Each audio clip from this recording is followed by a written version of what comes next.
My husband walked through the door on our 25th wedding anniversary carrying champagne I had not asked for.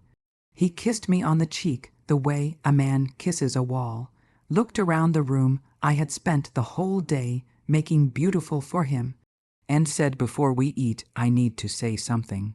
I am in love with someone else. I have been for a while. I have already spoken to an attorney. I want a clean split." He said it the way you would announce a weather change. While the candles my mother gave me for something worth remembering burned at the center of the table I had set for 25 years. What he did not know, what he could not have imagined standing there explaining his plan in the measured tones of a man who had rehearsed this, was that there was a manila folder in my handbag hanging on the back of my chair. 8 months of preparation. Hotel receipts, phone records, a 14-page investigator's report, and one specific clause on page 7 of the prenuptial agreement his own family had written. I reached down, I set the folder on the table, and I watched the chessboard rearrange itself into a configuration he had never considered. You know that feeling when you notice the temperature dropping in a room, not all at once, but eventually undeniably. That is what living with someone who has decided to leave actually feels like. Not dramatic, not sudden. Just a slow and steady withdrawal from the shared interior of a life. I had noticed it in March of the previous year. A change in the angle of his phone screen when I walked by. A business trip to Atlanta that produced no receipts and no stories. A new gym bag that smelled faintly of a perfume that was not mine. I did not confront him. I went to see an attorney instead. My attorney, a woman I had been referred to by my college roommate, someone who had been through her own version of this. She spent our first meeting asking me one question in about 15 different ways. What do you want the outcome to be? Not what do you want to happen to him? What outcome for your own life are you trying to protect? I thought about that question for 2 days. Then I called her back and told her. She said, "Good. Now let me tell you about the agreement you signed 25 years ago." I want to explain the prenuptial agreement because I think people assume those conversations are cold and transactional, that the couples who sign them have already factored in failure before the marriage begins. That was not true for us. My husband had come from a family with real estate holdings and a family business that his parents wanted protected. I understood that. I was not insulted by it. I had read the document, sat with an attorney of my own choosing, asked questions, and signed my name with a clear conscience. Because I intended to stay married, what I remembered and what he had apparently forgotten was the infidelity clause. In plain terms, if either party engaged in documented infidelity, the betrayed spouse retained primary claim to the marital home and a significantly larger portion of joint assets. The clause had an evidentiary requirement, documentation, not accusation, which is exactly why I had spent the previous 8 months doing what I did. A private investigator, a paper trail that was by the time I sat at that anniversary dinner table thick enough to rest a coffee mug on. I had not told my husband any of this. I had sat with it alone in the evenings while he assumed I was watching television. I need to tell you something about those evenings because it matters to what happened next.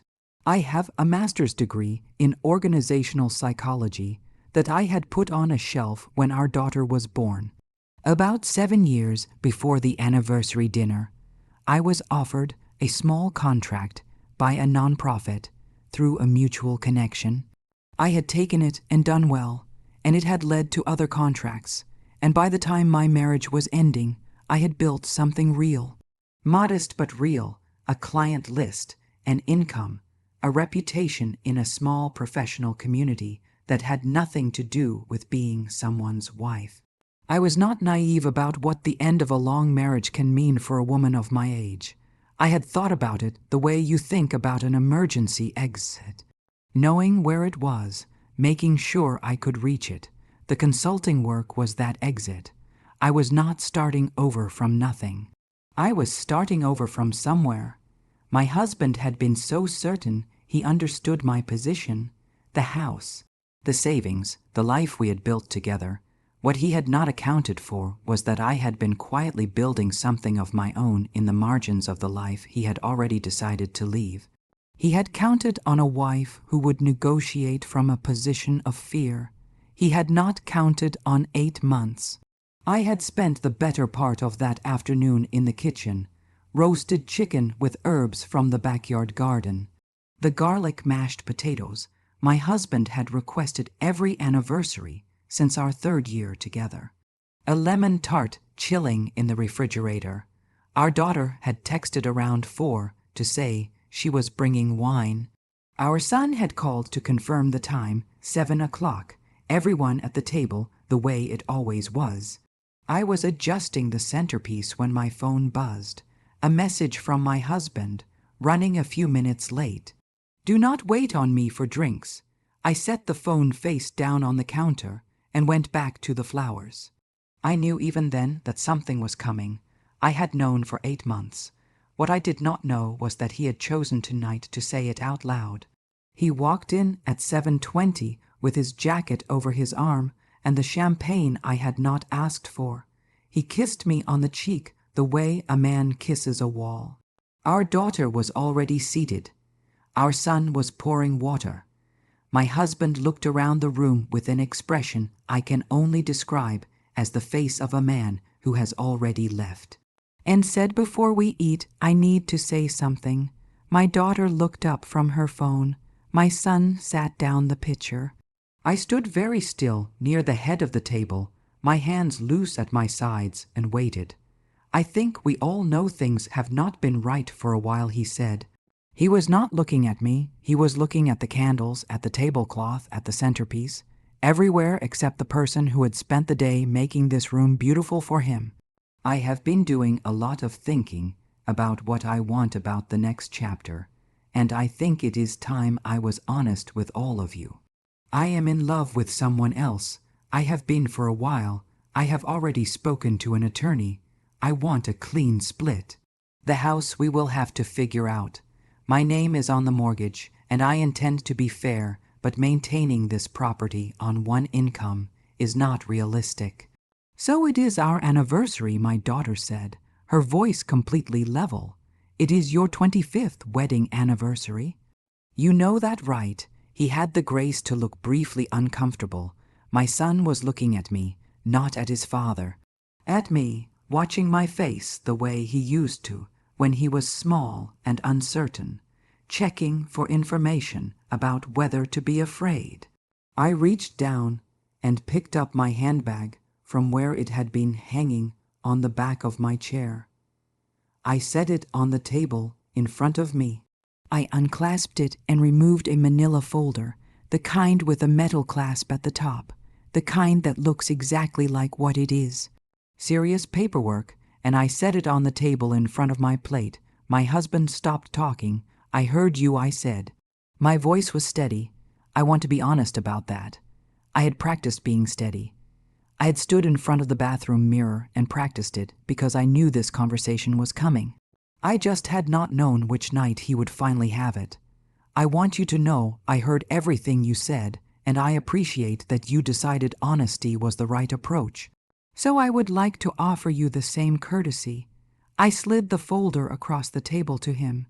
He looked at it the way you look at something you do not yet understand is dangerous. That is a copy, I said. My attorney has the original. What you are looking at is the prenuptial agreement we signed on September 14th, 25 years ago. Specifically, I would like you to turn to page 7, section 4, paragraph 2. Our daughter was watching him now. Our son had not moved. My husband opened the folder with the careful movements of someone trying to appear unhurried. I watched him find page 7. I watched him read. I know the exact moment he reached the infidelity clause because the rhythm of his reading changed. Slower, then stopping, then backtracking. Behind the agreement, I said, you will find a series of dated documents. Hotel, receipts, phone records, and a 14-page report from a licensed investigator. That section is flagged with a yellow tab. He was not looking at me. I have met with my attorney 4 times in the past 8 months, I said. Everything in that folder has already been reviewed and verified. The short version is this: per the agreement you asked me to sign before we got married, and per the documentation I have now provided, the marital home remains in my name, and the division of joint assets shifts substantially in my favor. I folded my hands on the table. I have already spoken to the mortgage company, and I have already spoken to the bank. The silence in that room was different from the silence when he had first made his announcement. That silence had been stunned and fragile. This silence was the silence of a man watching a chessboard rearrange itself into a configuration he had never considered. My daughter made a sound that was not quite a laugh and not quite a sob. My husband looked up from the folder. "When did you," he began. "March," I said. "When you came back from Atlanta." He set the folder down very slowly. "You have been planning this." "I have been protecting myself," I said, "which is what you should have expected me to do the moment you decided to stop protecting me yourself." My son stood up. He was not angry, or rather he was angry, but he had decided calm was more useful. "Not here," he said. "Not on their anniversary." He looked at his father with an expression I will carry with me for the rest of my life. Not hatred, something closer to grief, the face of someone releasing an expectation they had held for a long time. "You should go, Dad." My husband looked at our daughter. She had turned her face toward the window. He gathered the folder. He put on his jacket. He picked up his keys from the counter where he had set them an hour ago when he walked in carrying champagne for an anniversary he was about to dismantle.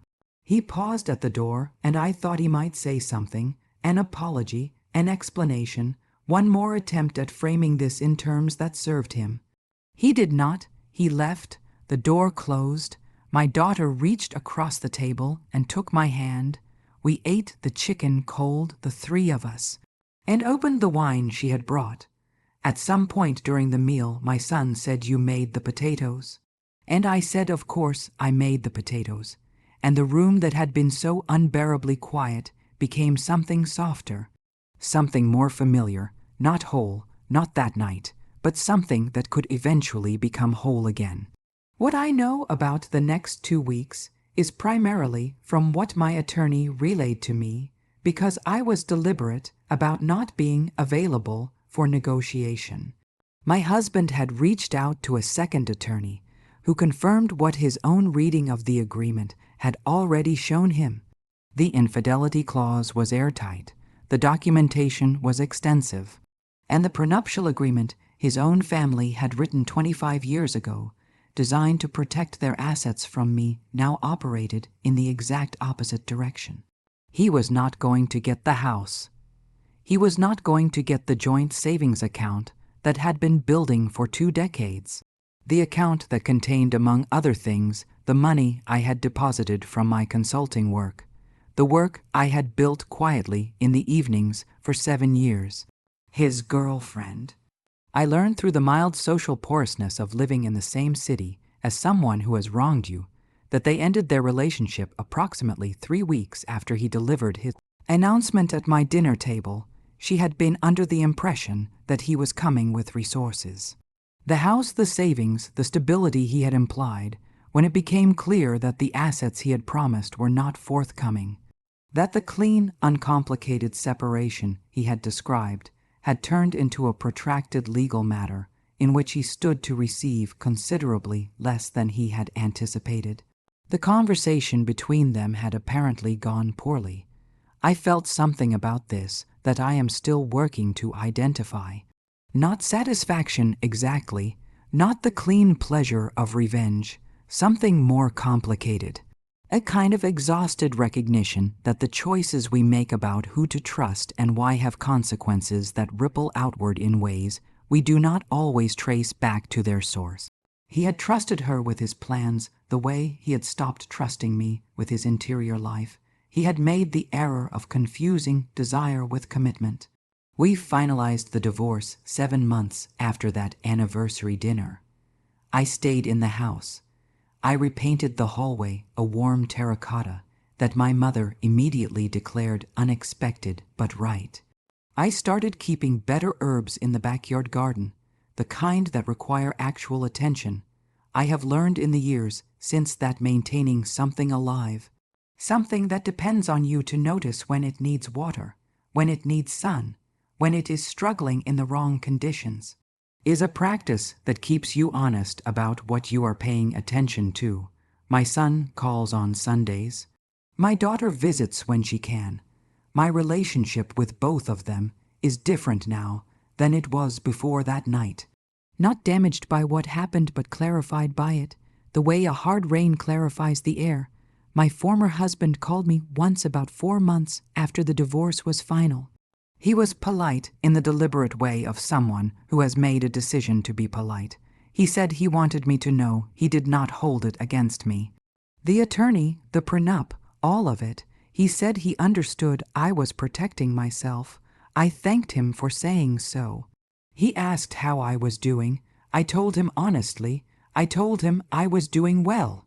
Better than I had expected in the particular way that happens when you stop waiting for someone else to decide the shape of your life. There was a pause on the line that had a whole conversation inside it, a conversation neither of us was going to have out loud. Then he said I should have paid more attention. I said yes, without anger, without the weight of all the months I had spent being invisible inside my own house. I said it because it was true, and because saying it simply was the most honest thing I could offer him. We hung up. I went back to the kitchen where I had been in the middle of making dinner. The window over the sink was open. Outside the garden was coming in strong that year. The rosemary, especially, which had survived the previous winter against all expectations, and come back fuller than before. I finished cooking. I ate at my own table, in my own house, in the particular quiet of a life that belongs entirely to you. I want to leave you with something before I go. There is a version of this story where I begin it with rage, where I tell you about the sleepless nights and the afternoon I sat in a parking lot and cried so hard I had to wait 20 minutes before I could drive. That version is true. All of that happened, but that is not the story I want to tell you.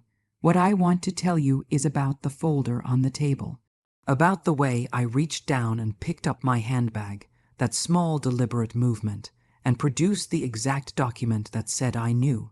I prepared. I did not fall apart, not because I am made of stone, but because I had 8 months to decide that the most powerful thing I could do was refuse to be the version of myself he had been counting on. He had planned his exit for months, so had I. The difference was that I had read the fine print, and the document that protected me was the one his own family had written. Now, I want to hear from you. Drop your city in the comments and tell me which moment in this story made you stop breathing. Was it when I slid the folder across the anniversary table? Was it when my son looked at his father and said, "You should go, Dad"? Or was it the last phone call when my ex-husband said I should have paid more attention? I read every single comment, and I want to know your answer. If this story gave you something today, please hit the like button right now. Subscribe to Jennifer's Story for new episodes every week. And the next story, already on your screen right now, is about a woman who discovered the prenuptial agreement she had been told meant nothing was actually the document that saved her entire future. Stay right there. You need to hear it.